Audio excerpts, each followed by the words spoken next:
Assalamualaikum warahmatullahi wabarakatuh. Alhamdulillahi hamdan katsiran tayyiban mubarakan fi kama yuhibbu rabbuna wa yarda. Asyhadu an la ilaha illallah, asyhadu anna Muhammadan abduhu wa rasuluh. Alhamdulillah. Ya alhamdulillah, segala puji serta syukur kita panjatkan kehadirat Allah Subhanahu wa taala.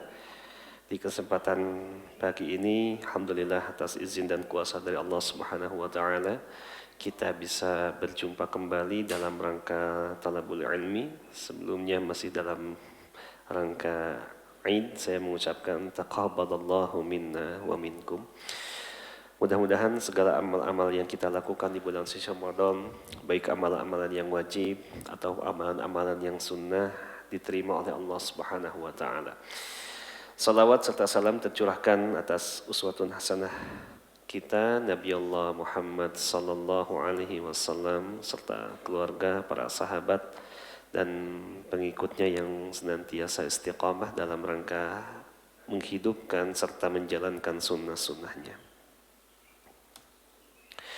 Ibu bapak yang dimuliakan Allah Subhanahu wa taala, insyaallah di kesempatan pagi ini kita akan melanjutkan kembali pembahasan fikih muamalah kita, dan kita masih membahas tentang akad-akad percampuran ya, dan masih membahas akad syirkah.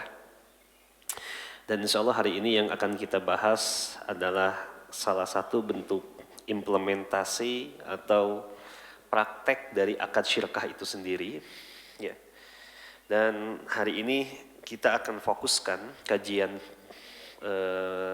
akad syirkah ini ke dalam produk atau akad-akad koperasi syariah. Ya. Jadi kalau ingin mengetahui ya salah satu bentuk praktek akad syirkah, ibu bapak sekalian, itu bisa melihat dalam kegiatan koperasi syariah. Di Indonesia, kalau kita lihat dalam undang-undang perkoperasian, ada dua jenis koperasi ya. Ada koperasi konvensional, ini sudah lama ya. Dari dulu zaman, kalau nggak salah, Bung Hatta sebagai penggagas ya. Bapaknya koperasi itu kan. Ya, itu sudah ada itu. Ya. Kemudian muncullah sekarang gitu kan, adanya koperasi syariah. Bahkan kemarin kita di Ijtima Sanawi 2022 ya kalau nggak salah, kita di Ijtima Sanawi 2022 ya, ada fatwa terbaru di Indonesia, yaitu pedoman pendirian dan operasional koperasi syariah. Jadi ibu bapak yang berminat untuk aktif ya, baik sebagai pengurus ataupun sebagai anggota koperasi syariah, alangkah baiknya Bapak Ibu pelajari terlebih dahulu ya bagaimana ya sistem operasional yang hari ini dijalankan di dalam kegiatan koperasi. Namun sebelum itu ya, izinkan saya menjelaskan perbedaan koperasi syariah dengan konven dulu ya. Di Indonesia itu ada dual sistem namanya ya, yaitu ada koperasi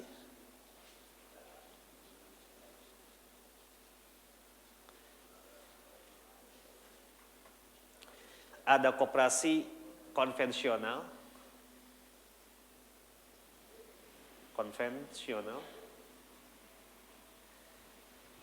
yang kedua ada koperasi syariah.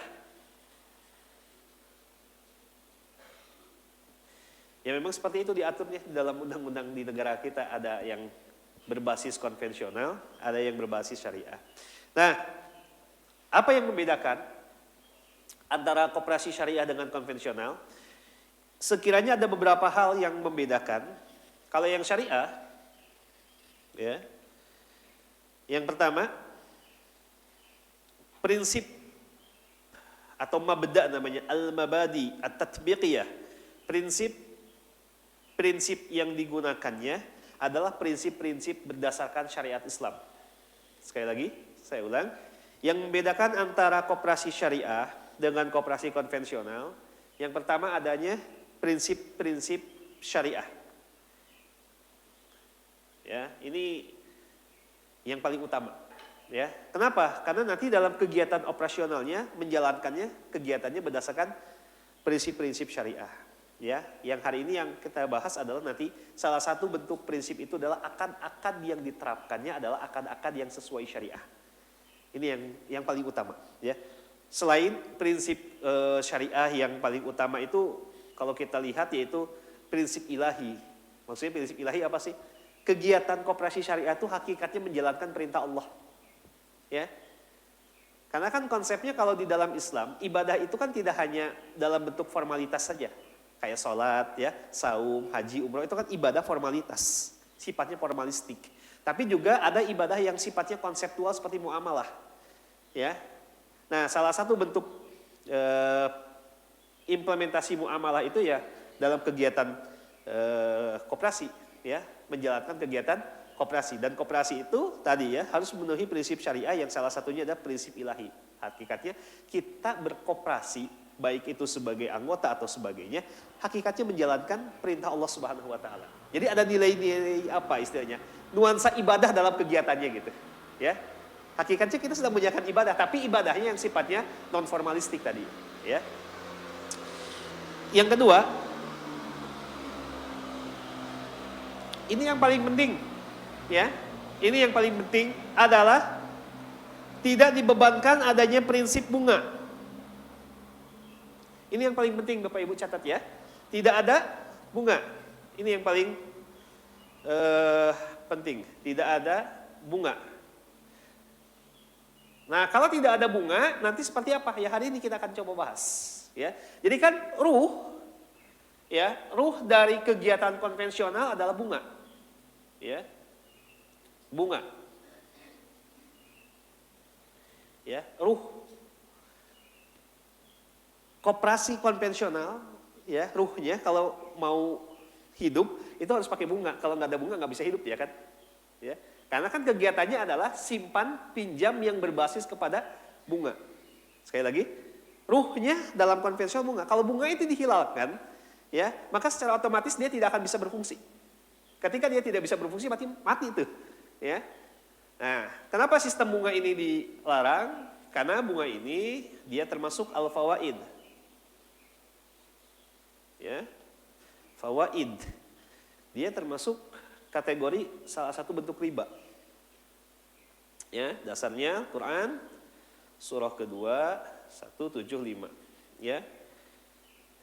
Jadi dasarnya adalah Quran surah Al-Baqarah ayat 175. Wa ahallallahu al-bai' wa harrama riba dzalika bi annahum qalu innamal bai' mislu riba, ya. Nah, jadi kalau misalnya ketika nanti dalam prakteknya menemukan ternyata koperasi syariah masih ada unsur bunga, maka batal dia dikatakan sebagai syariah. Sekalipun penamaannya dikatakan sebagai syariah, tapi hakikatnya enggak sesuai syariah. Jadi dalam ajaran Islam itu kita tidak boleh terkecoh dengan nomenklatur atau penamaan. Sekalipun namanya syariah, tapi kalau di dalamnya nggak sesuai syariah, maka tidak bisa dikategorikan sebagai syariah. Ya, sekali lagi, dalam Islam itu tidak boleh kita terkecoh dengan simbolistik atau nomenklatur. Ya, jangan mentang-mentang ini, oh iya lembaga syariah, mau itu koperasi, bank, gadai, asuransi, rumah sakit, bla bla bla bla bla. Tapi kalau di dalamnya ternyata prinsip-prinsip ininya tidak dijalankan atau prakteknya ada yang bertentangan, maka tidak bisa dikatakan sebagai syariah. Ya. Jadi harus dipahami dulu, ini yang paling penting, jangan sampai nanti dalam kegiatan operasional koperasi syariah itu masih ada unsur-unsur bunga. Ya, itu kalau kita baca di dalam buku-buku tafsir seperti Ibnu Katsir gitu kan, itu termasuk akal amwalan nas bil batil, ya, memakan harta orang secara batil, tidak boleh gitu kan. Jadi tidak boleh ada bunga, sehingga nanti solusinya harus menggunakan yang ketiga, ya, akad-akad syariah, akad-akad syariah. Nah, inilah yang menjadi solusi ketika kalau nanti pertanyaannya, kalau nggak ada bunga terus nanti gimana koperasi ini bisa jalan? Sedangkan kan hidupnya dari bunga. Kalau nggak ada bunga gimana? Nanti kita lihat. Ya, selalu ada solusi. Bukankah Quran mengatakan tatkala Allah mengharamkan sesuatu Allah selalu kasih solusi kan? Lihat 175 surah Al-Baqarah, ya, ketika Allah mengatakan diharamkannya riba, ya, wa harrama ya ar-riba, Allah haramkan riba, maka Allah kasih solusinya apa?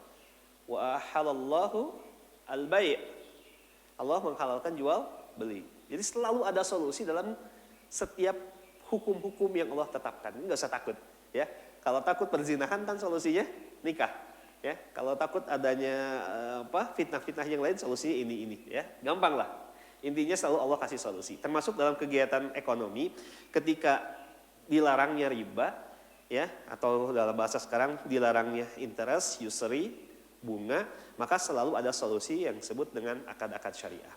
Nanti kita akan bahas solusinya seperti apa. Yang keempat, ini yang tak kalah penting, dari segi aspek pengawasan, hisbahnya, pengawasan, ini yang paling membedakan antara syariah dan konvensional. Kalau dalam konvensional, dalam struktur organisasi sebuah koperasi itu selalu ada dewan pengawas, ya, selalu ada dewan pengawas.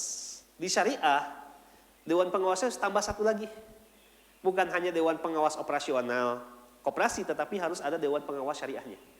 Yang nantinya fungsi dewan pengawas syariah itu adalah mengontrol setiap aktivitas koperasi agar tidak bertentangan dengan prinsip-prinsip ini. Ya, jadi harus ditambah satu tuh.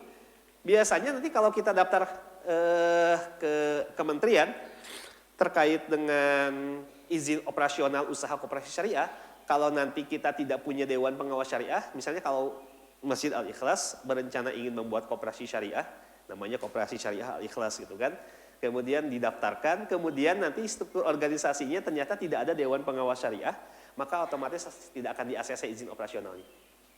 Ya, karena ini yang akan membedakan antara kegiatan konven dengan syariah. Di konven ada pengawas, tapi bukan pengawas syariah, hanya pengawas dari segi operasional keseluruhan. Kalau di syariah ini harus ada pengawasan secara syariah.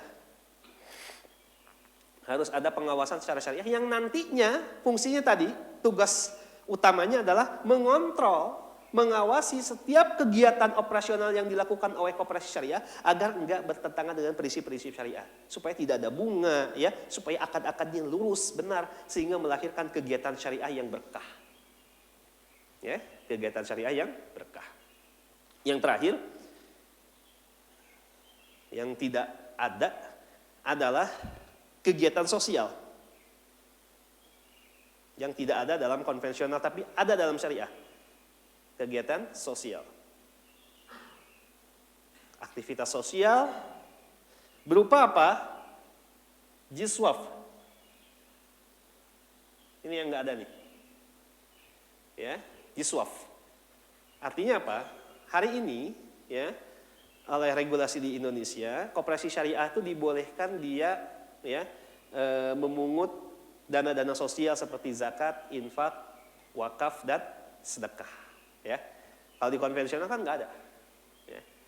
Kenapa nggak ada? Karena mereka kan tidak menjalankan kegiatan-kegiatan sesuai syariah. Dan perlu diketahui, ya, di fatwa kita itu bunga atau setiap kegiatan yang menghasilkan kegiatan yang tidak dihalalkan, maksudnya pendapatan non halal, itu tidak termasuk objek zakat. Ya, sekali lagi, setiap pendapatan non halal, mau itu hasil bunga, ya, turunannya banyak tuh, hasil bunga, hasil deposito, hasil tabungan, hasil saham, hasil obligasi, dan bla bla bla bla, entah banyaknya, gitu kan?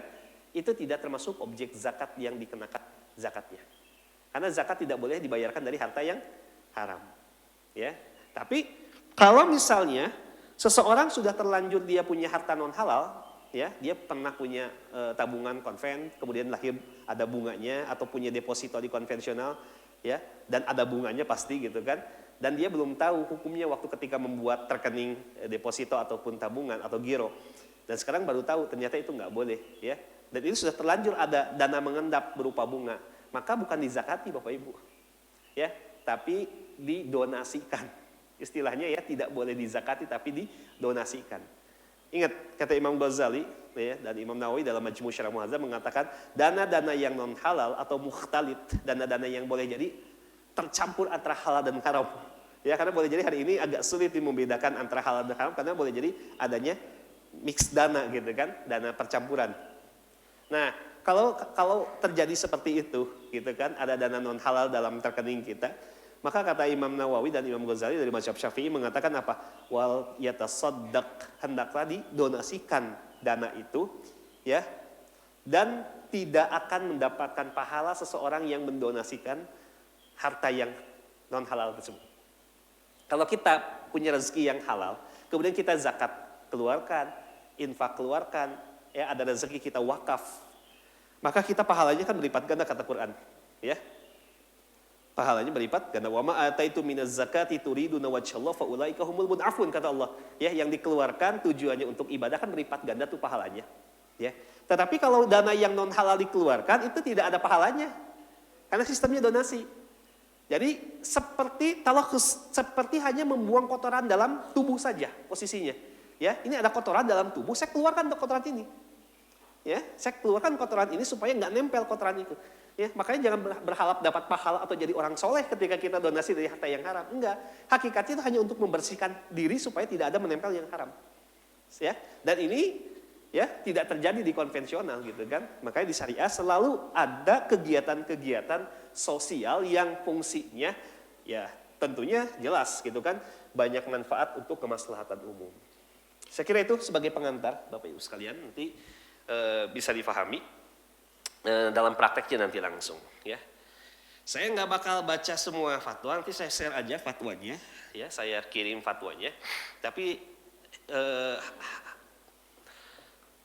sejauh pengetahuan yang kita pelajari ya, sebetulnya sistem koperasi syariah itu dulu, itu kalau kita baca dari beberapa literatur, ya, dari beberapa literatur, ternyata sudah ada di Timur Tengah yang kita pelajari, itu ada salah satu lembaga yang namanya Al-Bunuk At-Ta'awuniyah, ya, bank tolong menolong, ya. Dirasa fiqhiyah tatbiqiyah, studi fikih implementatif ya. Ini buku khusus membahas tentang bank ta'awun atau bank tolong menolong. Secara substansi ketika kita pelajari buku ini agak sedikit tebal ya, sekitar 536 halaman. Intinya kalau bahasa sekarang di Indonesia mirip dengan koperasi. Jadi koperasi itu bank ta'awun ya, di Timur Tengah itu namanya bank ta'awun. Fungsinya adalah tolong menolong, non komersial, ya, tujuan awalnya non komersial. Makanya kan filosofinya adalah dari anggota untuk anggota kan, ya, dari anggota untuk anggota, yang non anggota kan nggak bisa gitu, ya. Nah ini sebetulnya sudah ada di Timur Tengah dulu. Bahkan kalau kita baca ringkasannya, ini kan sebetulnya risalah ilmiah ya, kalau nggak salah ini disertasi. Kemudian diringkas oleh penulisnya sekitar 31 halaman. Ini bank ta'awuni ini namanya huwa mansya'atu rasmiyah maliyah ta'awuniyah gairu hukumiyah, ya, yaitu lembaga keuangan yang sifatnya nanti secara filosofi fungsinya untuk tolong menolong, ya, gairu hukumiyah, biasanya didirikan oleh para swasta ya, atau bukan oleh negara tapi oleh swasta. Yu'assisuha afradu ta'awuniyah au jum'iyat, baik didirikan oleh orang perorangan ataupun kelompok, ya.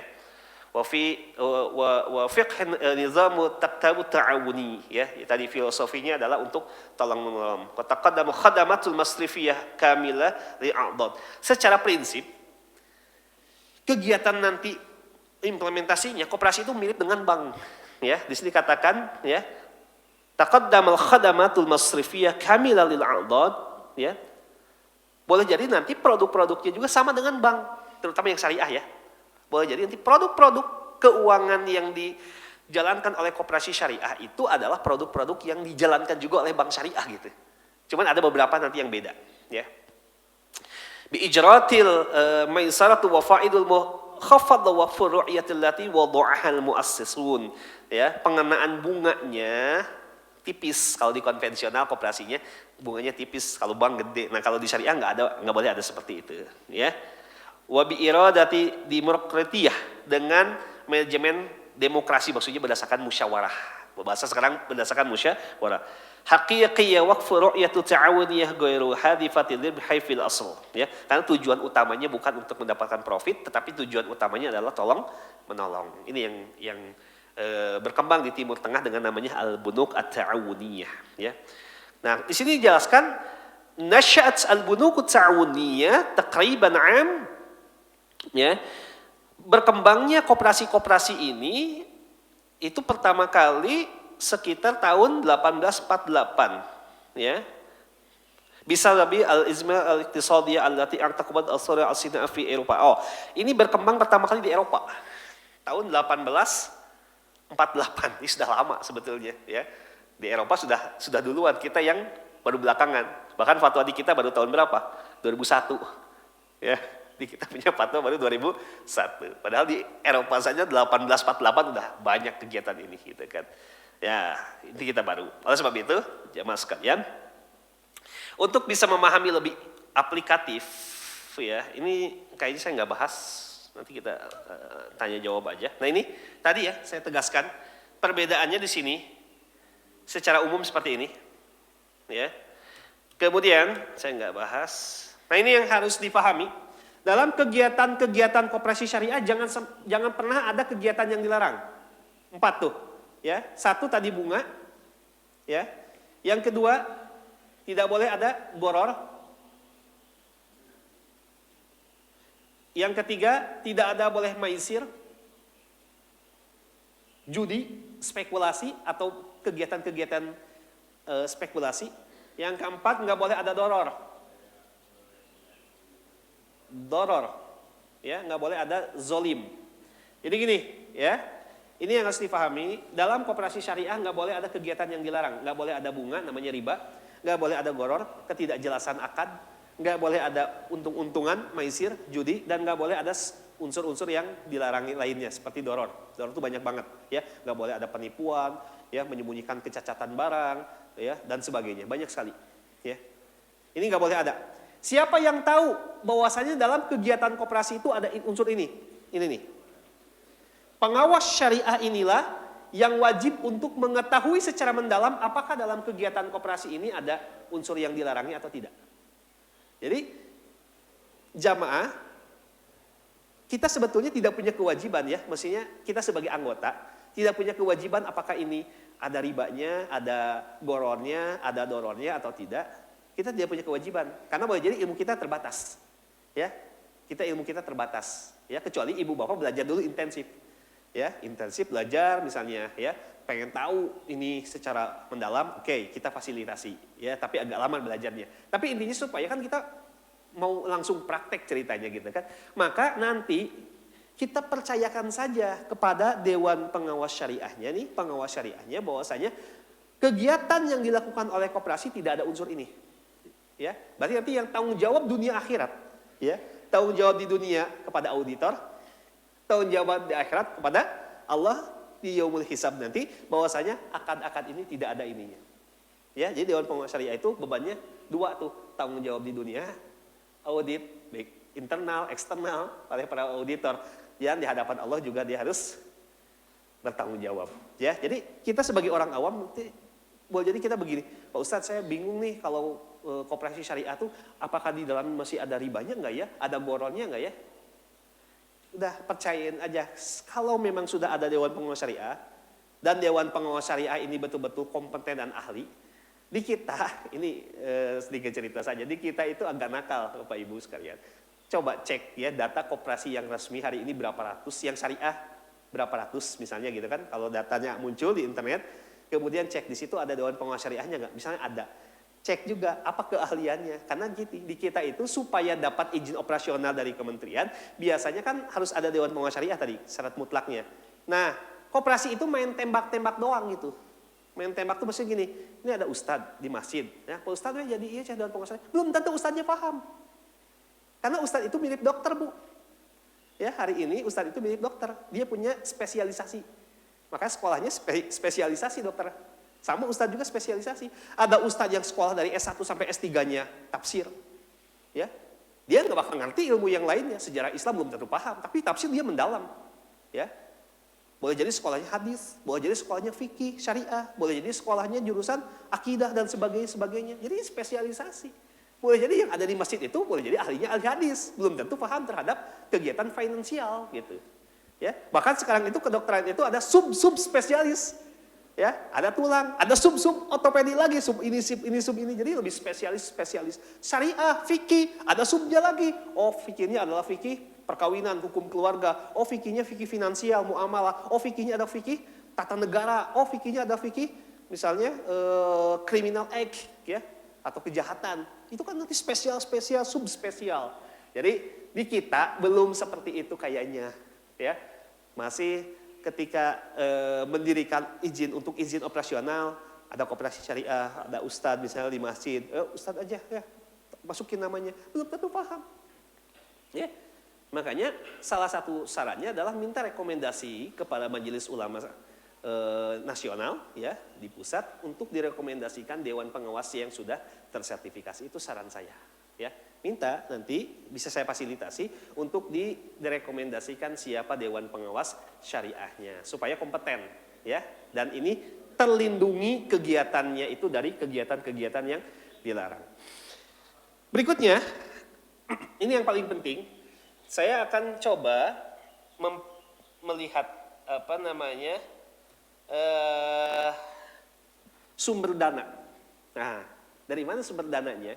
Sumber dana itu kan bisa dari simpanan pokok, akadnya syirkah yang kita sedang bahas. Yaitu syirkah itu apa? Kayak bahasanya kan kemarin tatungan lah. Setiap anggota saling berkontribusi satu sama lain. Ya. Kemudian ada simpanan wajib. Ya, sama. Simpanan wajib juga akadnya syirkah. Ya, jadi satu sama lain sesama anggota koperasi itu adalah kontributor modal. Sama-sama posisi sebagai investor modal. Atau yang ketiga, simpanan sukarela. Boleh jadi nanti ketika kita sudah membayar simpanan pokok, ada simpanan wajib, kemudian nanti juga kita sebagai anggota melakukan simpanan sukarela. Seperti apa? Kita bikin tabungan di situ. Karena nanti koperasi dia buka tabungan, produk tabungan. Tadi saya katakan di awal, ya, secara general koperasi itu kayak bank gitu. Produknya hampir sama banget. Ya. Jadi apa yang dilakukan oleh bank diadopsi oleh koperasi, produk-produknya hari ini. Yang syariah ya, saya nggak bilang yang konven. Jadi mindset kita ke syariah dulu. Ya. Jadi semua kegiatan-kegiatan koperasi syariah hakikatnya hampir sama produknya dengan produk bank syariah. Boleh jadi nanti ada akadnya wadiah, itu tabungan biasa. Sifatnya on call. Wadiah itu kan adalah menitipkan harta, dalam hal ini uang ya, untuk disimpan dan dijaga yang sewaktu-waktu penarikannya bisa kita ambil kapan saja. Ya, kalau dalam sistem perbankan kan bisa diambil melalui buku tabungan ataupun melalui ATM. On call, artinya bisa saja kapanpun. Dan keuntungan buat buat koperasi, ketika tadi sudah ada simpanan pokok, simpanan wajib yang itu menjadi modal utama, kan boleh jadi dari simpanan sukarela juga, atau dari deposito tuh mudorobah. Ya, itu kan dana itu bisa dijadikan sebagai tambahan modal. Ya, kita sesama anggota itu nabung. Banyak ya, misalnya ada 500 anggota, nabung setiap bulannya. Ya, ada yang nabung 500.000, 100.000, pokoknya nabung gitu kan. Kan dana itu juga bisa sementara digunakan oleh oleh koperasi untuk kegiatan usahanya. Ya. Atau yang terakhir, sumber dananya yaitu dana dari investasi pihak ketiga. Ya, terserah mau dari investor perorangan atau investor lembaga, misalnya dapat suntikan dari pemodal nih, ya.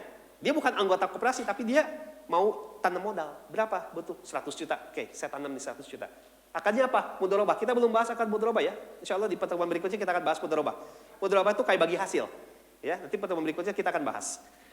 Jadi, boleh jadi nanti si koperasi itu akan dapat suntikan dana atau modal dari pihak ketiga. Bisa perorangan tadi, ataupun bisa dari lembaga sesama koperasi, ataupun yang di atas ya, dari bank. Boleh jadi suntikan dana dari pihak bank. Nanti di bab mudorobah saya akan jelaskan ada yang disebut dengan mudorobah channeling.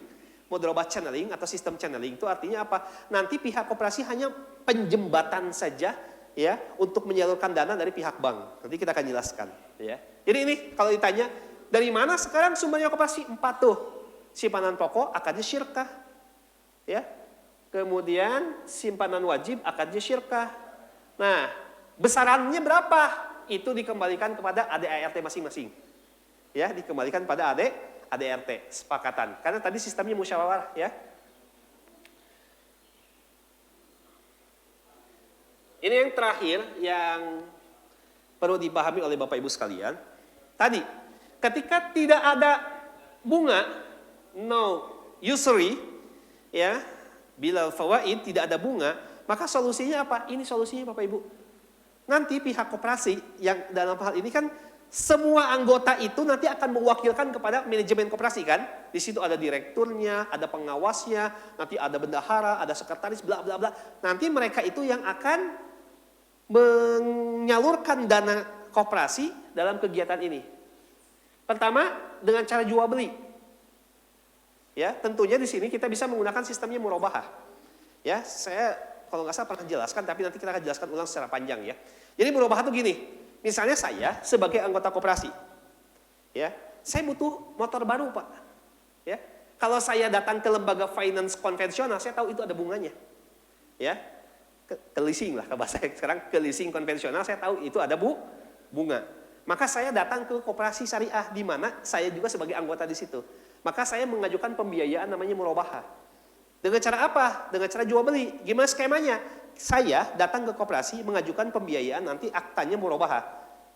Kebutuhannya apa Pak Panji? Oh, saya butuh motor. Motornya jenis apa? Saya sebutkan jenis X motornya. Nanti pihak koperasi akan memberikan terlebih dahulu pada pihak supplier atau dealer. Ya. Modalnya dari mana koperasi? Tadi dari sumber dana itu. Kan sumber dana itu modal koperasi itu, ya. Dari simpanan pokok, simpanan wajib, tabungan, deposito, investasi pihak ketiga, ya, dan sebagainya. Koperasi akan memberikan dulu. Berapa harganya motor? 30 juta. Oke, berarti sekarang itu motor milik siapa? Milik koperasi. Setelah itu, oleh koperasi motor itu dijual kepada saya seharga 37 juta. Oke, saya kasih gambarnya supaya nggak pusing. Ya, tadi yang skema jual belinya ini A. Dia sebagai anggota koperasi. Datang kepada koperasi. Kebutuhannya apa? Motor.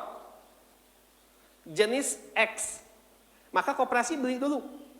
Skema yang pertama, koperasi beli dulu kepada supplier, ya, dealer. Beli. Pakai modal apa? Dananya dari mana koperasi tadi? Dari simpanan pokok, wajib, deposito, tabungan, bla bla bla gitu kan. Dibeli dulu. Berarti sekarang secara kepemilikan, maka motor yang sudah dibeli oleh koperasi, yang motor X ini adalah milik koperasi. Koperasi berapa beli? 30 juta rupiah.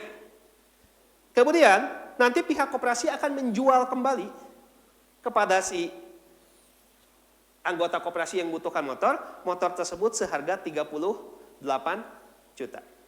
Dia harus jelaskan, pokok 30 juta, keuntungan 8 juta, sehingga lahir harga jual 38 juta yang bisa dicicil selama 3 tahun atau kurang lebih 36 bulan dengan pembayaran setiap bulannya misalnya 500 atau 1 juta misalnya, ini hitungan sementara aja.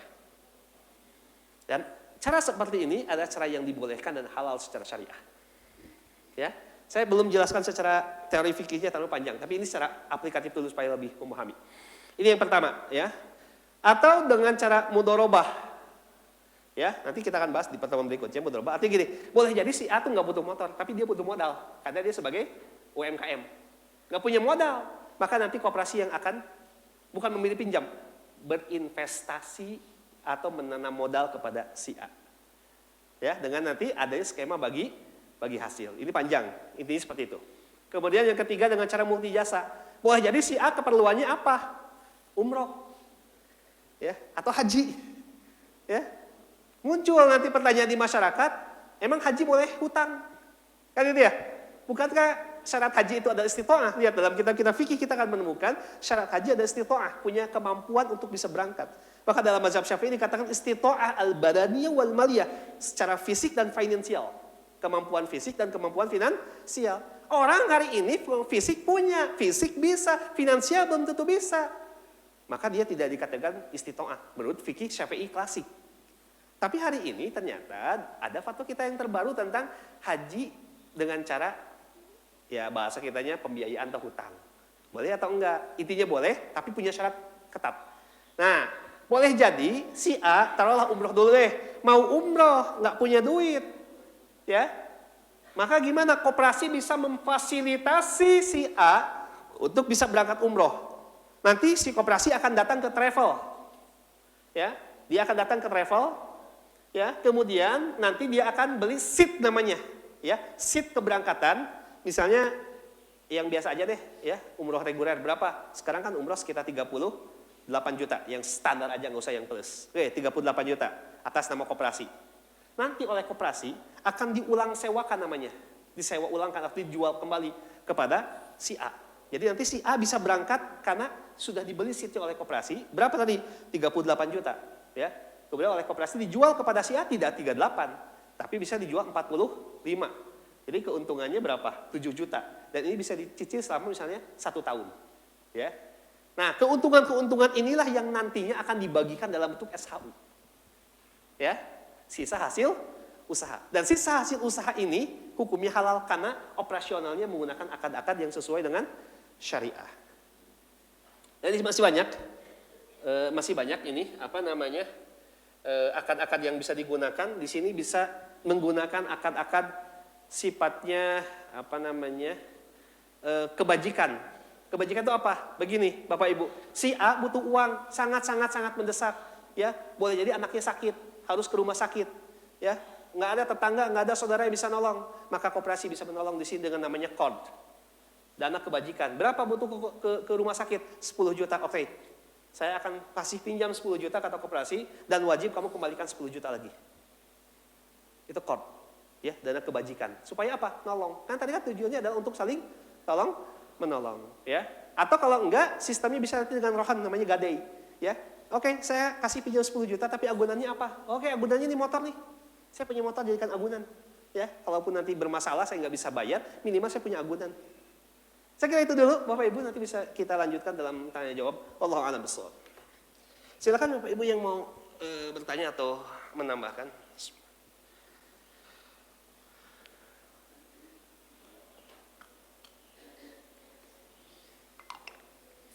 Bismillahirrahmanirrahim. Assalamualaikum warahmatullahi wabarakatuh. Waalaikumsalam.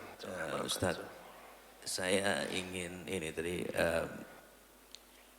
bertanya tentang konven dengan syariah ini.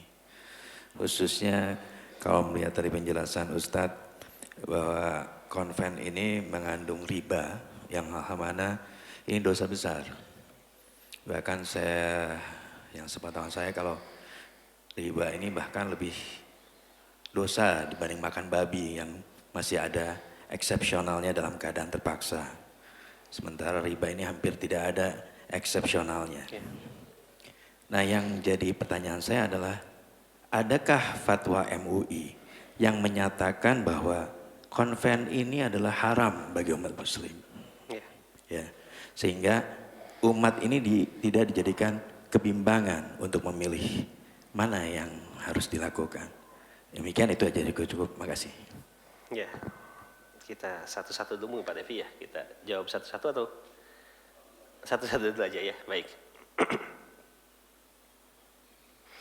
Ya, sepengetahuan saya Pak, kalau di Indonesia bukan hanya levelnya fatwa, tetapi sudah levelnya undang-undang. Jadi sifatnya lebih tinggi ya, karena kalau fatwa itu kan hanya sebatas opini hukum. Ya, sifatnya tidak mengikat sebetulnya, tapi dia mengikat secara moral, keagamaan dengan Allah hubungannya gitu kan. Tapi kalau undang-undang sudah mengikat secara qadaan, secara regulasi gitu. Nah, pertanyaannya adalah apakah sudah ada fatwa? Ya, sudah ada itu 2004 sudah dikeluarkan fatwanya. Bahwasanya ini.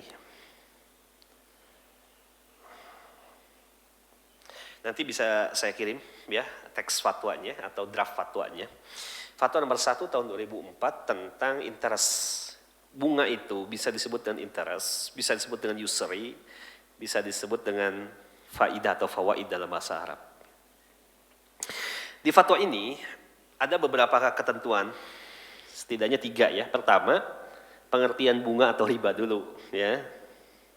Jadi bunga itu tambahan yang dikenakan dalam transaksi pinjam meminjam, ya, yang diperhitungkan dari pokok pinjaman tanpa mempertimbangkan pemanfaatan hasil pokok tersebut berdasarkan tempo waktu diperhitungkan secara pasti di muka dan pada umumnya berdasarkan persentase. Riba juga tambahan, ya, tanpa imbalan yang terjadi. Jadi intinya ada kesamaan antara riba dengan bunga. Jadi kalau ada orang yang mengelak, yang diharamkan tuh riba dalam Quran bukan bunga, tapi unsurnya sama. Ya, kalau misalnya begini, yang diharamkan perzinahan, oh enggak, ya, saya prostitusi online, sama. Kenapa? Karena unsurnya terpenuhi gitu. Tadi saya katakan bahwa saya dalam Islam itu tidak boleh terjebak oleh istilah, tapi substansial. Makanya kaidahnya kan oleh para ulama dirumuskan, al-ibratu fil uqudil maqasid wal mabani lali al-fadz wal al-ibratu fil uqud, ya, lil maqasid wal ma'ani la lil alfadz wal mabani. Syekh Qardawi membuat kaidahnya lebih spesifik, ya.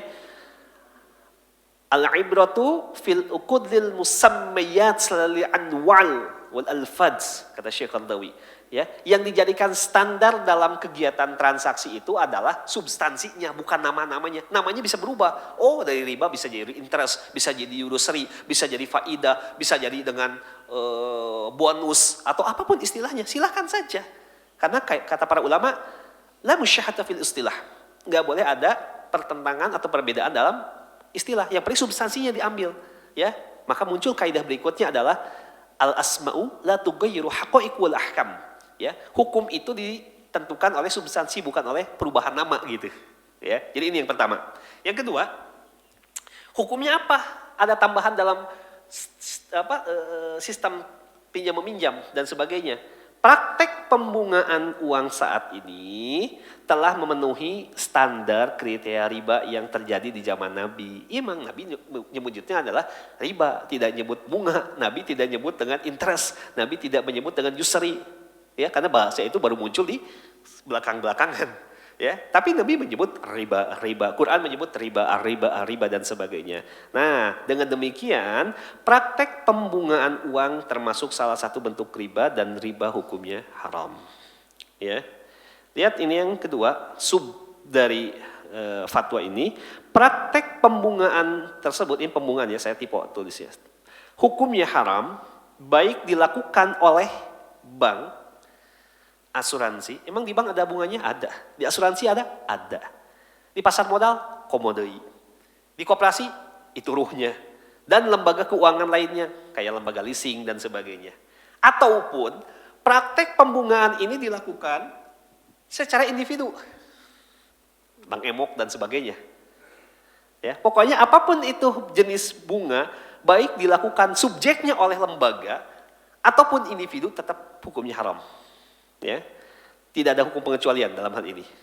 Ketiga, ini yang tadi Bapak tanyakan, bermuamalah dengan konvensional boleh atau enggak? Transaksi dengan konvensional untuk wilayah ini nih, ya, untuk wilayah yang sudah ada kantor atau jaringan keuangan syariah, artinya di Bandung sudah ada enggak lembaga keuangan syariah? Semuanya udah ada di Bandung mah, dan mudah diakses. Tidak jauh, mudah diakses, ya, dan tidak boleh melakukan transaksi yang konven. Jadi kalau sudah ada syariah, intinya tidak boleh ada transaksi konvensional lagi, harus ke syariah sudah semuanya. Mau banknya, mau koperasinya, mau asuransinya, mau apa lagi, mau gadainya, mau pokoknya mas, ya, mau travelnya segala macam harus sudah syariah. Yang kedua, ini nih, ya. Ini ahkamul mustasnayat, eksepsional tadi, hukum pengecualian. Untuk wilayah yang belum ada lembaga syariah atau tidak bisa mengakses ke lembaga syariah karena memang terlalu jauh segala macam, ada beberapa pertimbangan misalnya, dibolehkan melakukan kegiatan transaksi di konvensional, dasarnya adalah darurat. Ya, tapi syaratnya adalah ketika tidak bisa mengakses.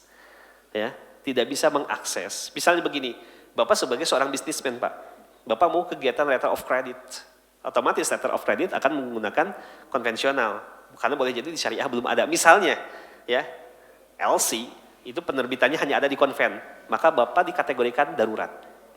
Tapi kalau Bapak sudah mengakses ternyata di bank syariah, dia punya juga produk LC, maka tidak dikategorikan sebagai darurat. Jadi darurat atau tidak, lihat apakah bisa terakses, terjangkau oleh kita. Maksudnya boleh jadi bank itu punya atau tidak punya produknya. Kalau bank itu punya produknya, udah ke syariah aja deh. KPR, konven ada, syariah ada, udah ke syariah aja. Bapak punya kendaraan, insurance, udah syariah aja deh. Kecuali kalau syariah nggak ada. Ya, rumah sakit juga sama dan sebagainya. Jadi seperti itu Pak, ini fatwa ini sudah ada, sudah dari dulu 2004. Sebelum fatwa ini juga lembaga-lembaga fatwa ormas sudah punya, kayak Majelis Tarjih Muhammadiyah. 2 kali Muhammadiyah bikin fatwa kayak gini. Ya, NU, Persis, Al-Irsyad itu sudah punya lembaga-lembaga fatwa mereka, dan di Majelis Ulama dikukuhkan berdasarkan fatwa nomor 1 tahun 2004 dan diadopsi dalam Undang-Undang Perbankan Syariah. Saya kira itu ya Pak ya. Tadi ada lagi dari Ibu ya kalau nggak.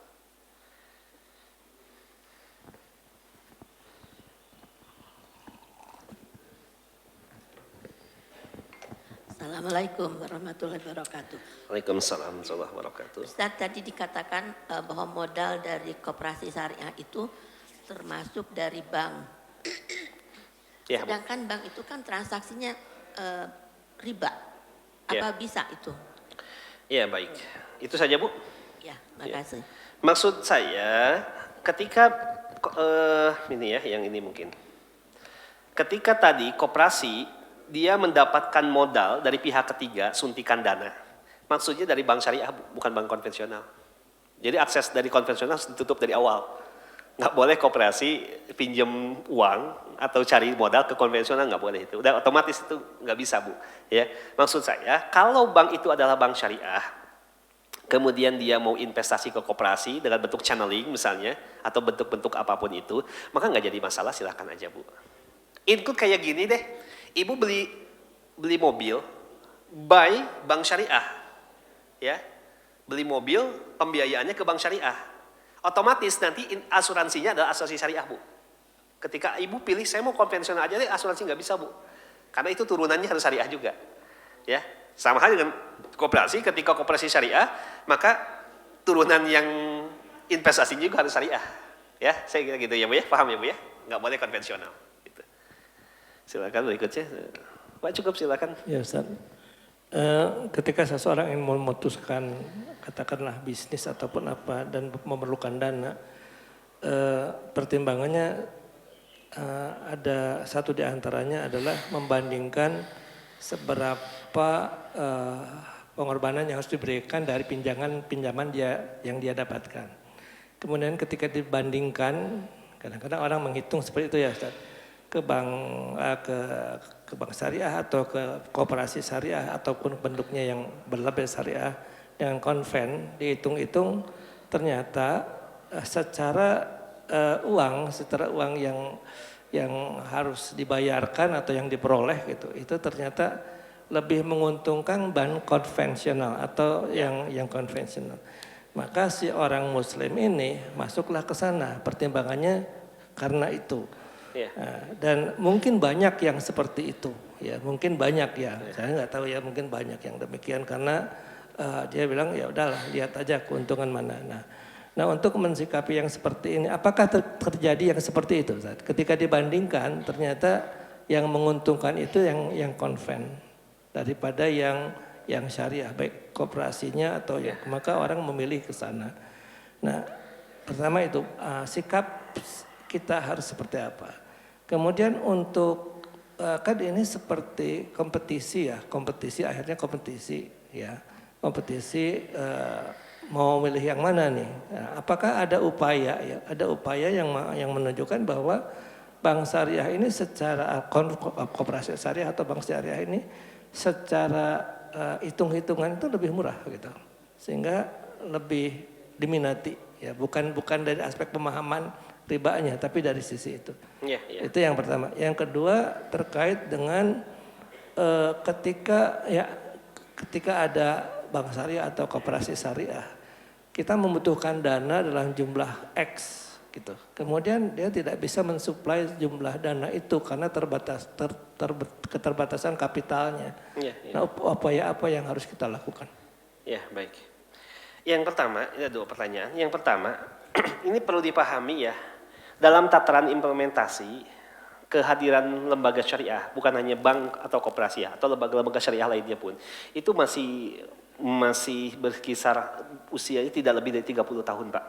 Ya, bank syariah aja yang pertama itu BMI itu, ya, Bank Muamalat Indonesia, itu ada tahun 90-an.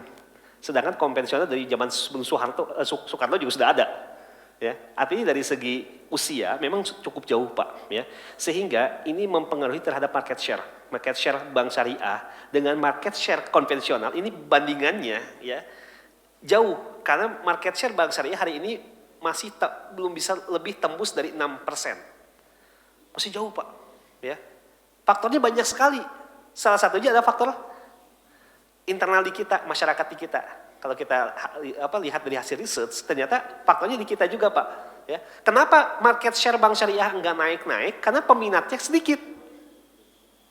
Ya, berbeda dengan konvensional.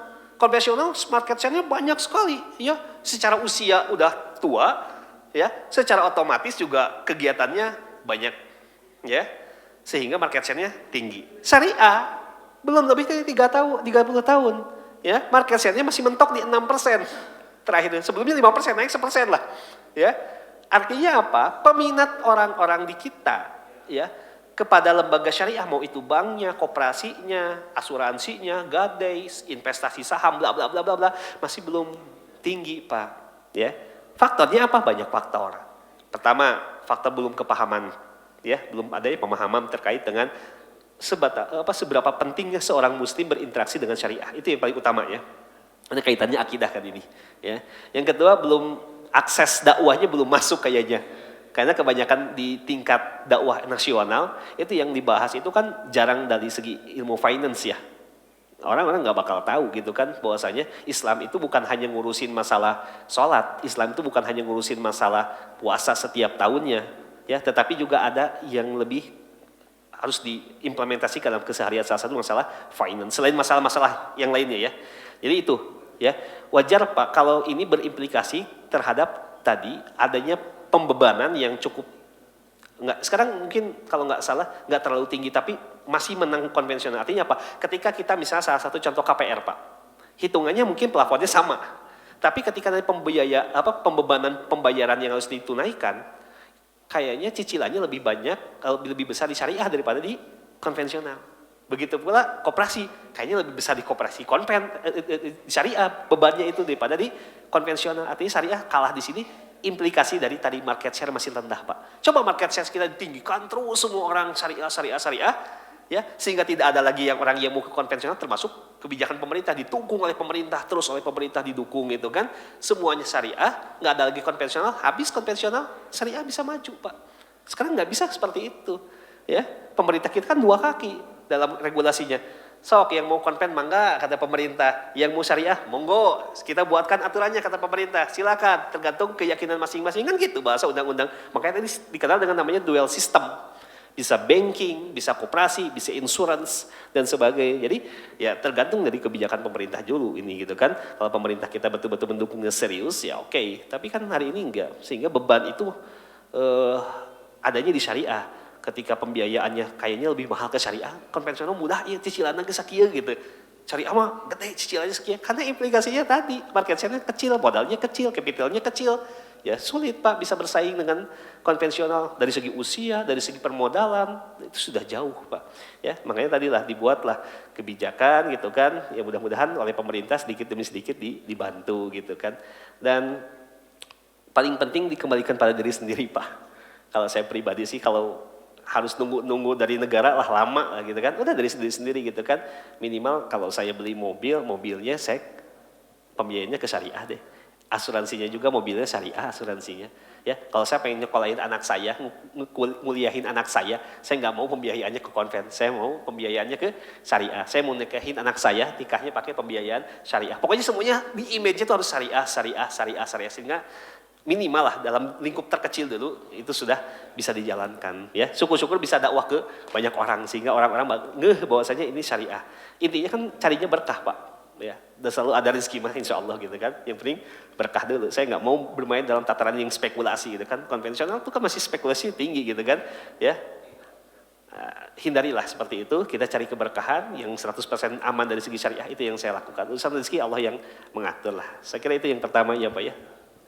Yang kedua terkait dengan persaingan ya kalau nggak salah tadi.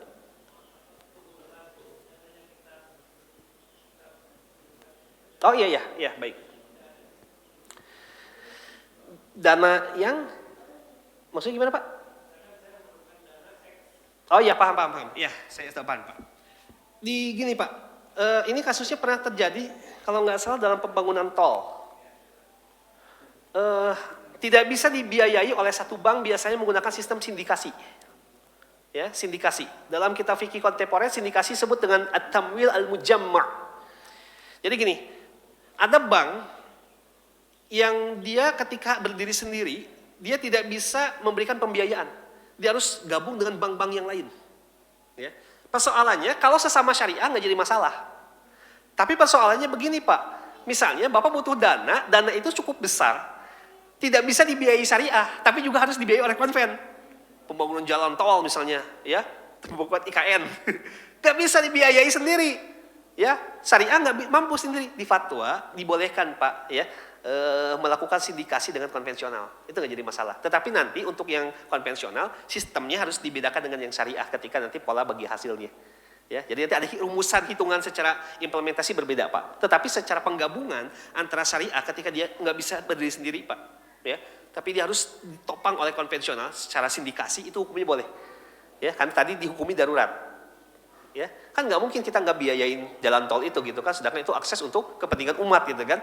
Ya, syariah nggak bisa bangun sendiri ini Pak. Ya, kalaupun misalnya syariah bisa sendiri, ya ngap-ngapan Pak gitu kan. Ya, maka dibuatlah sindikasi dengan konvensional, itu tadi namanya at-tamwil al-mujamma', itu hukumnya boleh Pak. Ya, nanti saya akan bahas di bab tentang mudharabah ya, salah satunya tentang sindikasi. Jadi intinya kalau ini terjadi, betul-betul terjadi Pak, ya. Tapi kalau hanya pembiayaan untuk personal pasti ada Pak, syariah mah nggak mungkin nggak ada gitu. Bapak butuh pembiayaan berapa miliar gitu kan, untuk personal, beli rumah lah, beli apa, insya Allah ada untuk itu. Tapi kalau untuk yang skalanya nasional dan itu butuh dana yang cukup besar dan tidak bisa berdiri sendiri, maka bolehkan sindikasi dengan konvensional. Tapi tadi dasarnya dia kondisi darurat. Saya kira itu ya Pak ya. Jadi di hukumnya dibolehkan nggak jadi masalah. Itu fatwanya ada. Ya, nanti saya share fatwa terkait dengan sindikasi. Oh iya, Kang Mangga. Assalamualaikum warahmatullahi wabarakatuh. Waalaikumsalam. Pak Ustadz, saya 13 tahun kerja di perbankan.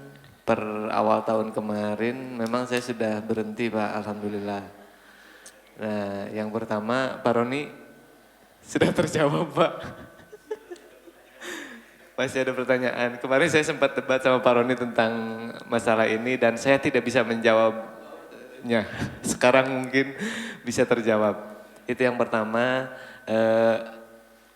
Saya sedikit besarnya paham antara 13 tahun lah ya tadi ya. Rada ngolotok gitu tentang yang namanya konvensional dan bank syariah. Saya hanya akan menanyakan ini, Pak Ustadz, pada saat saya di perbankan hampir setiap bulan, punten ya, banyak sekali kajian dari ustadz-ustadz yang ngisi di kami. Pertanyaan saya, apakah eksternal dari perbankan bekerja untuk perbankan, dibayarnya dari hasil riba, itu yang diterimanya jadi halal atau haram? Untuk siapa Pak? Untuk Bapak? yang misalkan nih, saya ustadz nih, saya untuk ngisi. ustadznya? Ya. Oh untuk ustadznya? Ya siapapun itu, mau ustadz, mau pekerja eksternal, mau pekerja jasa, segala macam yang bekerja untuk perbankan itu jadinya halal tidak buat si eksternal itu, yang pertama. Yang kedua, apabila saya menjual kendaraan kepada seseorang dan seseorang itu dibayarnya dari hasil pinjaman riba, bukan leasingan Ustadz ya, kalau leasingan sudah jelas ya, dari hasil pinjaman riba, apakah itu kesayanya menjadi barokah atau tidak? Contohnya Bapak beli mobil? Misalkan saya ngejual, Bapak saya menjual? Gimana? Bapak menjual mobil? Betul. Tapi bukan leasing ya Pak Ustadz. Kalau leasing saya sudah tahu hukumnya bahwa personal, itu kan? Betul, personal, okay. Tapi dia dari hasil pinjaman. Oke, Dan saya tahu. Ya, Demikian Pak Ustadz. Assalamualaikum warahmatullahi wabarakatuh. Waalaikumsalam warahmatullahi wabarakatuh. Ya, yang pertama sebetulnya jawabannya kan ada hadis Abu Daud ya. Kata Nabi terkait dengan siapa saja yang terkena hukum dosa riba itu ada 4 tuh kan. La'ana Rasulullah SAW akila riba wa mukilahu wa syahidaihi wa katibahu humus sawa. Itu hadis Muslim 4 ya. Yang pertama akila riba ya, pemakan riba. Ya, pemakan riba berarti kalau terjemah hari ini adalah kreditur. Posisi kreditur siapa? Bank. Oke. Yang kedua, wa mukilah. Yang memberi makan riba. Yang memberi makan siapa? Nasabah. Ya. Nasabah memberi makan kepada bank. Karena bank kalau nggak ada nasabahnya hancur dia. Ya. Jadi yang pemberi makan riba adalah nasabah. Wa katibahu. Ya. Yaitu juru tulis. Terjemahkanlah juru tulis hari ini siapa saja. Ya. Akuntan publik, akuntan internal, ya, pencatat, pokoknya ilatnya pencatat ya. Yang keempat wasyahidai, saksi-saksi yang hadir, maksudnya yang terlibat secara langsung dalam operasional ini. Nabi mengatakan humus sawa, mereka itu sama levelnya, kena laknat semuanya. Ya. Nah, kalau tadi misalnya dilakukan kajian rutin, ya. Kemudian narasumbernya eksternal misalnya dari luar, kemudian dia dibayar dari kegiatan operasional bank gitu kan. Untuk ustadznya gimana hukumnya? Nah, berbeda antara hukum ustadz dengan hukum kegiatan orang yang terlibat tadi Pak. Ya. Kalau ustadz sifatnya eksternal, ya. Artinya dia tidak langsung ikut dalam kegiatan pencatatan riba ini. Ya. Kalau yang kayak pegawai-pegawainya berarti dia masuk ke sini. Kalau ustadz sifatnya eksternal, ya. Cuman kayaknya ustadznya belum paham. Ya, dia berada dalam lingkup bukan lagi syubhat itu ya. Itu dalam lingkup yang sangat berbahaya. Ya, karena kata Nabi kalau itu betul anggap syubhat, faman waqa'a fi syubhati waqa'a fil haram. Itu kan kata Nabi, siapa yang dia bermain dan tataran syubhat lama-kelamaan dia akan jatuh dalam perkara yang haram. Ya, makanya tadi secara hukum sih untuk ustadznya itu masih nggak jadi masalah ya, karena dia eksternal ya. Tetapi yang internal ini yang tadi oleh Nabi langsung diancam hukumannya ya. Atau minimal yang eksternal ini yang harus tadi memberikan pemahaman ya. Kalau bisa dakwanya itu ya. Apa menyentuh langsung jantung kegiatan dari perbankan itu. Jangan dihalus-halusin dengan bahasa-bahasa menyenangkan. Ya, nanti ada penguguran dosa, nggak apa-apa, sedekah aja yang banyak, nanti dosa ribanya hilang gitu kan. Ini ustadz nggak paham gitu kan, ya.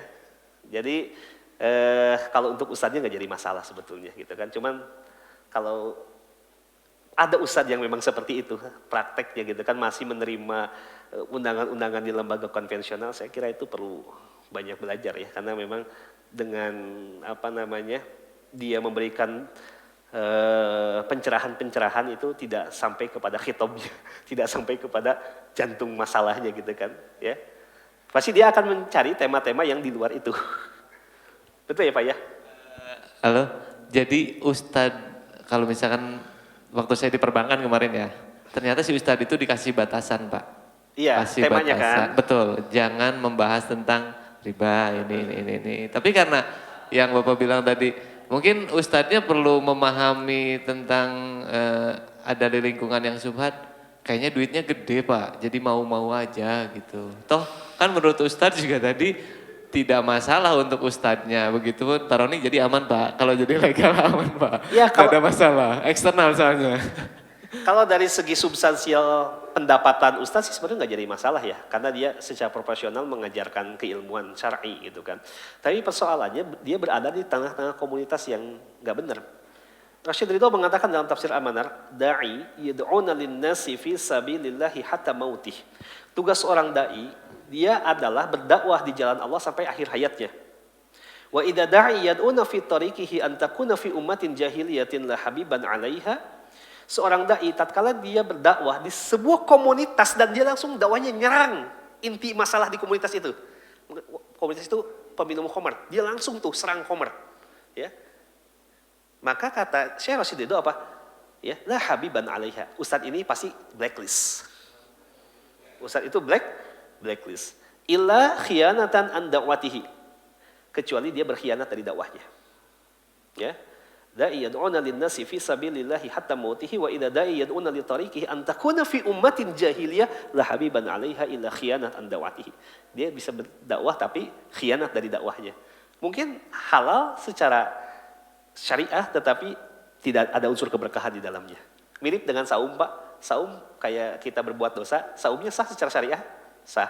Tapi dosanya ada ketika saum ngomongin orang, ketika saum masih nggak bisa menjaga lisan, mata, segala macam kan nggak ada pahalanya kata Nabi kan? Ya kayak gitulah tuh ustaz itu nggak ada berkahnya dia. Ya, kan dalam jual beli itu kan bukan hanya profit oriented ya. Dalam bisnis bukan hanya profit oriented. Kan dia jual jasa kan? Ya, bukan hanya profit tapi keberkahan. Kata Nabi ketika ditanya ayu kasbil a'mal, ya, ayu kasbil atyab. Ya Rasulullah, penghasilan apa yang terbaik? Penghasilan apa yang the best? Gitu kan? Kemudian Nabi mengatakan apa? Amalun rajulun biyadih. Seseorang yang dia bekerja dengan hasil keringatnya sendiri, wa kulum bai'il mabrur. Setiap aktivitasnya berkah. Ya. Keberkahan itu kan bukan masalah sah dan tidak sah, Pak. Ya. Tapi dia harus tahu substansi yang dia omongin itu benar atau enggak gitu kan. Ya. Saya kira itu ya Pak ya. Jadi dihindari, ini yang pertama. Yang kedua, terkait dengan pemodalan yang non halal.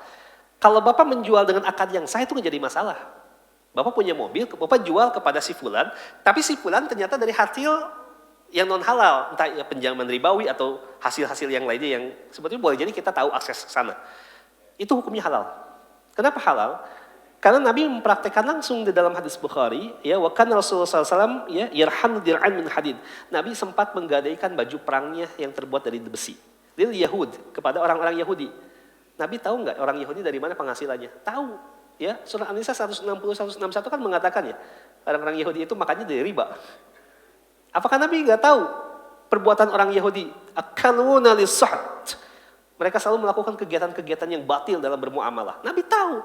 Tapi kegiatan kontraktual antara Nabi dengan orang Yahudi itu sah secara syariah. Dia meminjamkan uang orang Yahudi kepada Nabi dengan cara gadai. Nabi gadaikan ya baju perangnya. Itu sah. Bapak jual sah akadnya. Urusan sumber dana dia dari mana bukan urusan kita. Ya, makanya Syekh Utsaimin rahimahullah taala mengatakan, ini kaidahnya ada di sini ya. Kaidah yang halal haramnya Syekh Utsaimin. Yang tentang haram itu. Al-haramu haramu ala kasibihil faqat. Haram itu haram bagi si pelakunya saja. Duna amalun bitariqatin mubah, tanpa haram untuk orang lain yang mendapatkan dengan cara yang mubah. Saya kasih contoh begini Pak. Kalau seorang suami, kemudian dia bekerja di lembaga-lembaga yang haram. Penghasilannya haram untuk siapa? Hanya untuk si suami itu. Ketika dia berikan kepada istri dan anaknya atau pada orang tuanya, itu dihukumi halal. Atau begitu pula, ketika seseorang punya penghasilan haram, kemudian dia mau sedekahkan pada fakir miskin. Bagi fakir miskin nggak jadi masalah Pak. Yang masalah adalah orang yang mengusahakan harta itu. Jadi kalau Bapak sekarang jual beli dengan akad jual beli yang sah, ya Bapak jual kepada si fulan dengan akad jual beli, akadnya terpenuhi rukun dan cara terpenuhi rukun syaratnya. Tapi urusan dia dapat uang dari mana bukan urusan kita Pak. Ya. Kalau Bapak tetap mempermasalahkan urusan dana itu dari mana, itu namanya takaluf, membebankan diri. Quran mengatakan la yukallifullahu nafsan illa wus'aha. Nggak boleh kita membebankan diri kita gitu kan. Urusan dia apa bukan urusan kita. Yang penting urusan kita halal transaksi kontraktualnya.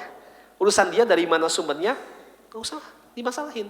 Bapak punya travel ya untuk keberangkatan haji dan umroh ya. Si fulan calon jamaah itu mau berangkat umroh Pak di travel Bapak. Tapi Bapak tahu sebetulnya si fulan itu adalah koruptor. Bapak mau berangkatan si fulan atau mau menolaknya? Bapak jangan berangkat dengan saya, Bapak tuh hasil korupsi. Bapak kan koruptor nih, lembaga saya mah halal semua Pak. Nggak bisa seperti itu. Itu bukan urusan kita. Ya. Jadi fatwa-fatwa ulama hari ini membolehkan transaksi sekalipun misalnya orang tersebut untuk mendapatkan dengan cara yang tidak benar. Termasuk kalau nggak salah, ini pernah ditanyakan pada Syekh bin Baz rahimahullah ta'ala, bahkan Syekh Utsaimin pernah ditanya dan bahkan sudah menjadi fatwa Lajnah Daimah Al-Ilmiah di Saudi Arabia, bahwasanya kalau ada dana-dana yang non halal atau yang mukhtalid, bercampur antara halal dan haram, masih syubhat tadi gitu kan, kemudian digunakan untuk pembangunan biaya operasional masjid. Masjid tuh dibangun, tapi dana halal non halal. Syekh Utsaimin, Syekh bin Baz sama Lajnah membolehkan, Pak. Ya. Termasuk dalam mazhab Syafi'i dibolehkan. Darul Ifta di Mesir juga membolehkan, ya. Itu kan dana haram, kok bangun masjid? Haram buat dianya. Buat masjid enggak haram gitu kan. Misalnya ada jamaah di sini masih punya deposito konven, kemudian mau disodakokan ke masjid, tapi tadi bahasanya donasi ya, bukan zakat atau infak, ya, tapi donasi. Donasikan saja ke masjid, terima saja oleh DKM, ya. Dan DKM nggak usah takaluf cari-cari tahu atau kepo dari mana dananya, ya, urusan dia itu, bukan urusan DKM. Ya, jadi DKM nggak usah ikut-ikutan kepo, dari mana terserah, itu bukan urusan kita. Ya, kita terima ya secara baik-baik urusan dosa dia. Jadi seperti itu Pak, rumus dalam syariah nggak terlalu beban lah dalam hidup ini. Saya kira itu ya Pak. Ya, Allahu a'lam. Satu lagi aja. Silakan Pak. Selama 13 tahun kemarin saya bekerja di bank konvensional. Ustadz tadi sampaikan bahwa yang dosanya itu ya si pelakunya, hasil dari pekerjaan itu lalu dikasih ke anak istri, itu anak istri saya ikut berdosa nggak ya Ustadz? Tidak Pak. Alhamdulillah. Ya, anak istri tidak berdosa kecuali anak istri jadi provokator supaya Bapak di situ terus. Ya, jadi sama. Istri saya nyuruh resign terus-terusan malah. Iya. Terus-terusan apa Pak? Terus-terusan nyuruh resign selama ini. Alhamdulillah, kirain provokator suruh di situ terus. Berarti aman ya Ustadz? Insya Allah aman Pak, ya itu kaidahnya tadi sama, artinya kalau kita bekerja di lembaga konvensional atau apapun dana-dana yang non halal, kemudian kita berikan pada anak istri, maka anak istrinya nggak jadi masalah, ya. Mereka tetap halal, pendapatan mereka halal. Maksudnya apa yang mereka terima halal, yang urusan dosanya kan yang nanggungnya si mukalafnya itu, si subjeknya itu, pelaku langsung lah ya. Insya Allah Pak seperti itu. Sekarang sudah pindah ke syariah apa maksudnya resign itu? Jadi pengusaha cenah. Oh, jadi hijrah dari dunia perbankannya ya. Sudah jadi konglomerat, alhamdulillah. Alhamdulillah yubarik fiik. Kenapa? Alhamdulillah, Allah yubarik fiik. Ya, insyaallah ya, mudah-mudahan lebih berkah ya Pak ya. Amin ya rabbal alamin. Sudah selesai. Satu lagi dari Bapak, silakan Pak. Menjawab Pak Ade. Ya, ini Ustadz sama, saya juga ini Pak Haji juga masih debatable ini Pak Haji ya. Karena gini Pak Ustadz, jadi ada juga yang akhirnya kita pikir untuk mencegah riba ini ada emang bank ini ada dua macam konven dengan syariah, tapi secara jujur syariah ini secara substansi sebetulnya hampir sama dengan ini juga menurut kami juga ya, hanya akad yang berbeda. Yang kedua bahwa kadang-kadang di bank syariah ini kita mau pakai cuma secara sistem kurang canggih lah gitu Pak Ustadz. Yeah. Jadi kami ini menyimpan uangnya di bank ini Pak, bank apa namanya bank konven, hanya tujuan biar akhirnya sistemnya kita biar transfernya lebih mudah. Sementara kalau katakan kebalik ya, mengajukannya ke bank syariah itu boleh nggak? Hanya menyimpan saja tapi tanpa maksud untuk mencari bunga, hanya karena memang sistemnya yang gunakan. Ada 3 motivasi orang menyimpan dana di konven ya. Ada 3, jadi ada 3. Yang pertama adalah menyimpan hanya untuk aman. Jadi untuk aman deh pokoknya mah, daripada simpan di bawah ranjang gitu. Nah, di bawah ranjang ya, di bawah kolong ini ya, tempat tidur cepat baheula gitu. Udah saya simpan aja di bank. Ini motivasi yang pertama. Yang kedua ya, karena boleh jadi sistem Pak, per sistem. Saya yang digaji oleh negara, banknya konvensional Pak. Ya, tapi setelah masuk dana itu ke konvensional rekening, saya nggak bisa nuntut ke negara. Ya, ganti aja banknya pakai syariah, ya kagak bisa lah. Itu aturan negara, tersistemik artinya Pak ya. Kemudian saya tahu ya, pengendapan ini akan menimbulkan hukum riba. Kalau bagaimanapun ya Pak, pasti akan ada bunga gitu. Saya transfer ke rekening syariah yang saya punya. Yang kedua boleh jadi. Kalau yang satu dan kedua itu masih aman Pak. Hukumnya nggak jadi masalah. Kalau tadi Bapak ternyata hanya untuk cari aman, ya, kemudian di situ taruhlah ada bunga yang tidak diniatkan, maka bunga itu harus dilepaskan Pak. Kan bisa tahu kan hitungan bunganya kan, itu harus dilepaskan Pak. Ya, tapi bukan zakat melepaskannya ya, hanya donasi Pak. Terserah Bapak, tadi mau ke sosial atau ke keagamaan seperti masjid gak jadi masalah. Ya, atau yang ketiga ini yang nggak boleh, niat dari awal memang investasi. Nah itu udah nggak boleh Pak kalau itu. Jadi kalau yang 1 dan 2 itu masih aman, tapi kalau yang udah ketiga dia niatnya dari awal untuk investasi, pembungaannya itu tujuan utamanya, ya kapital, ya udah pasti nggak bisa gitu kan. Ya Pak, jadi niatnya harus lurus dulu Pak, karena niat itu dikit-dikit melenceng gitu, ya susah gitu kan, ya makanya niatnya apa? Saya niatnya yang 1, 2 atau yang ketiga. Saya kira itu ya Pak ya. Allahu a'lam bishawab. Alhamdulillah sudah pas 6:30 dan materinya kayaknya sudah selesai tentang syirkah. Insya Allah nanti kita lanjutkan dengan akad mudharabah berikutnya, yaitu sistem skema bagi hasil. Ya, nah, ini yang selalu banyak diperdebatkan ya. Bagi hasil syariah itu sama kayak konven, nanti kita akan coba bahas. Sekian, aku qouli hadza wa astaghfirullah li wa lakum. Subhanakallahumma bihamdika asyhadu an la ilaha illa anta astaghfiruka wa atubu ilaik. Assalamualaikum warahmatullahi wabarakatuh.